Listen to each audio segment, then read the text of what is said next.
الكيكة دي من كتر حلاوتها تقريبا بعملها كل يوم. سهلة وبسيطة جدا جدا جدا، جربوها ان شاء الله تعجبكم. مكوناتها سهلة وبسيطة قوي قوي قوي. دي كوباية سكر، تمام، ودي كوباية زيت، يعني حوالي كوباية الا ربع، انا ما حطيتش الكوباية كلها.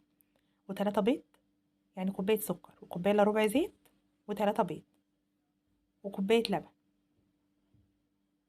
دي معلقة فانيليا برتقال، وممكن انتي براحتك، يعني ممكن تستخدمي فانيليا سايلة، وممكن اي نوع فانيليا بقى انتي تحبي تجربيه، تحبي يعني تستخدميه ده ذوقك طبعا. انا حطيت فانيليا برتقال، طعمها حلو قوي قوي. جربوها تعجبكم قوي قوي، فرقت جدا جدا في طعم الكيك. دي كوبايه لبن. هقلب بقى كل المكونات دي كويس قوي بالمعلقه، انا مش بستخدم ولا مضرب يدي ولا مضرب كهرباء ولا اي حاجه خالص في الكيكه دي.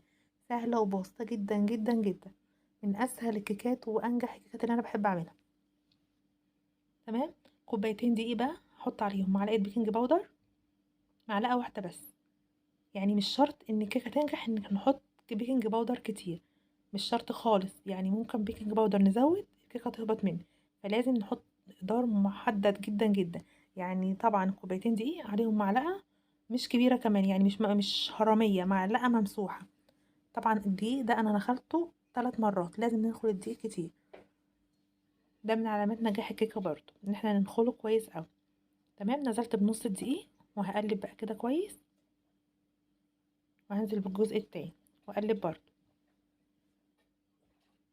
وانا بنزل برضو الدقيق بنخله كمان مره. كل ما بتنخلي الدقيق كل ما بيخلي الكيكه هشه وحلوه جدا جدا. دي بقى بعد ما خلاص قلبت، حطيت بقى معلقه خل. طبعا معلقه الخل دي بتخلي الكيكه هشه، تخلي لونها فاتح جدا جدا كده، شكلها حلو، وبتفرق قوي فيها. خلاص بقى انا كده جبت صينيه. طبعا دهنت الصينيه. الافضل جدا اي ماده دهنيه، بس الافضل انك تدهنيها زبده. طبعا ليه؟ بتخلي الكيكه كده قطنيه قوي كده من تحت، وتبقى بتفرق جدا جدا في شكلها. وتغلفيها طبعا بالدقيق. وهنزل بقى الخليط كله، وادخلها بقى الفرن على درجه حراره متوسطه. تمام. وطبعا انا مش هولع الشوايه خالص، الكيكه دي انا ما ولعتش معاها الشوايه ابدا ابدا. هسخن الفرن وهدخلها. تمام. وبس هي تاخد لون من فوق ومن تحت، هصبر عليها لحد ما تاخد اللون من فوق بالشكل ده.